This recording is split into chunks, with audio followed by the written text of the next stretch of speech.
Siswa-siswi semuanya, semoga kita semua dalam lindungan Tuhan Yang Maha Esa dan masih bisa melaksanakan berbagai macam aktivitas kita dengan baik. Kita kembali bertemu dalam pelajaran prakarya dan kewirausahaan kelas 10. Pada pertemuan sebelumnya, kita telah mempelajari pemasaran langsung, kerajinan dengan inspirasi budaya non-benda.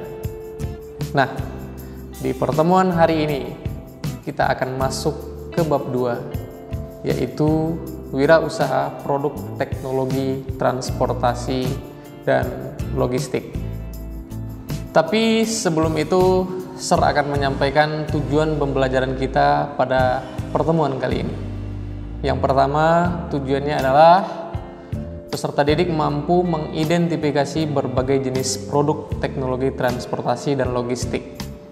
Yang kedua, peserta didik memahami perencanaan wirausaha produk teknologi transportasi dan logistik. Silakan Anda perhatikan beberapa gambar yang akan tertampilkan berikut ini.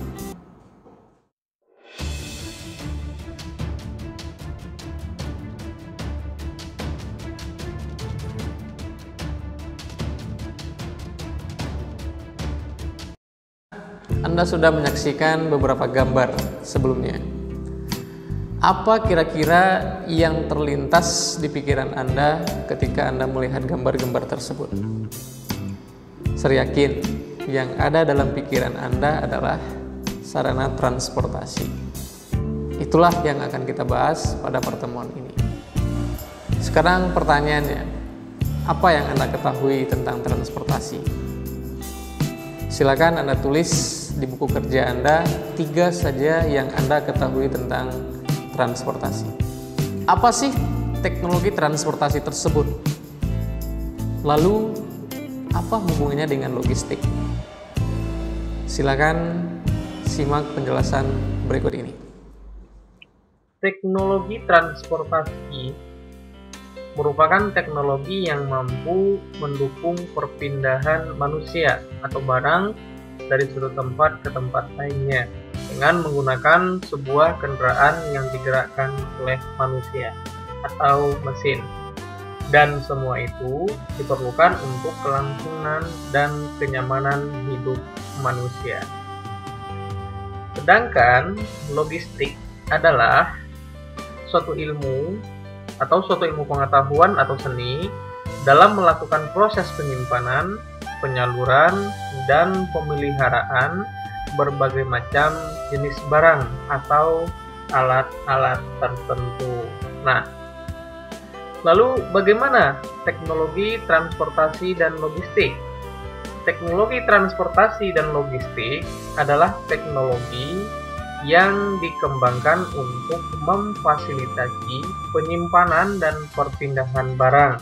Artinya, teknologi transportasi dan logistik tidak bisa dipisahkan karena memang saling keterkaitan. Sebagai contoh, misalnya pada kegiatan logistik untuk wirausaha telur ayam. Telur ayam adalah komoditas yang mampu rusak, maka kita membutuhkan pengaturan yang tepat untuk penyimpanan maupun untuk transportasinya agar telur ayam tidak mengalami kerusakan. Oleh karena itu, kemasan atau wadah khusus dirancang untuk telur ayam agar terhindar dari benturan. Kemasan telur ayam pun harus dapat ditumpuk untuk efisiensi ruang penyimpanan dan mempertimbangkan keamanan dalam proses pengiriman maupun proses penyimpanan.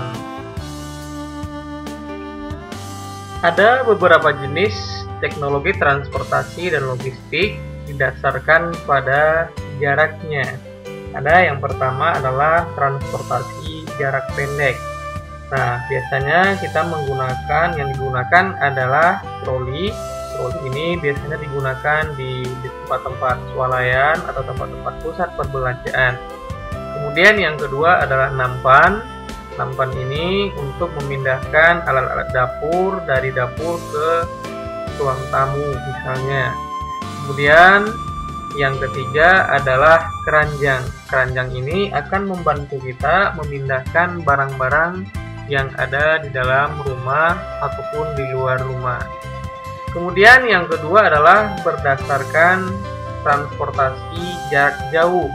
Contohnya misalnya sepeda, ada sepeda motor, mobil, kereta api, kapal laut, dan lain sebagainya. Masih banyak jenis-jenis transportasi jarak jauh yang ada saat ini.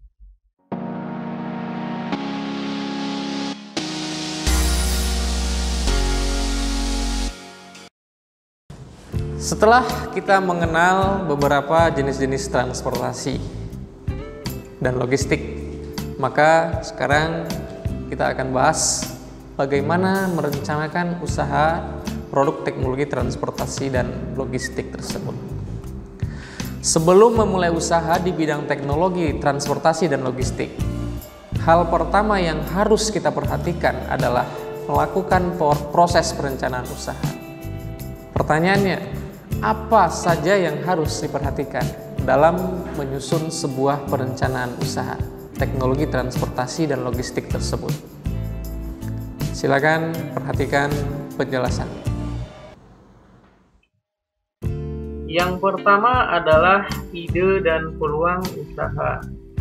Ada beberapa contoh usaha bidang produksi teknologi transportasi dan logistik. Yang pertama adalah pembuatan berbagai alat atau sarana transportasi seperti troli, becak, sepeda, sepeda motor, ataupun mobil angkutan pedesaan dan lain sebagainya.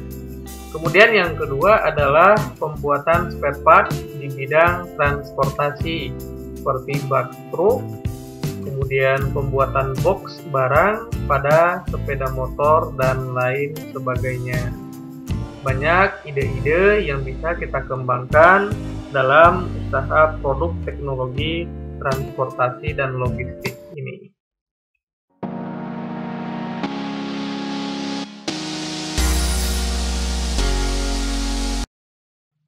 Sumber daya teknologi transportasi dan logistik. Dalam perencanaan usaha di bidang transportasi dan logistik, hal yang harus diperhatikan adalah sumber dayanya atau ketersediaan sumber daya.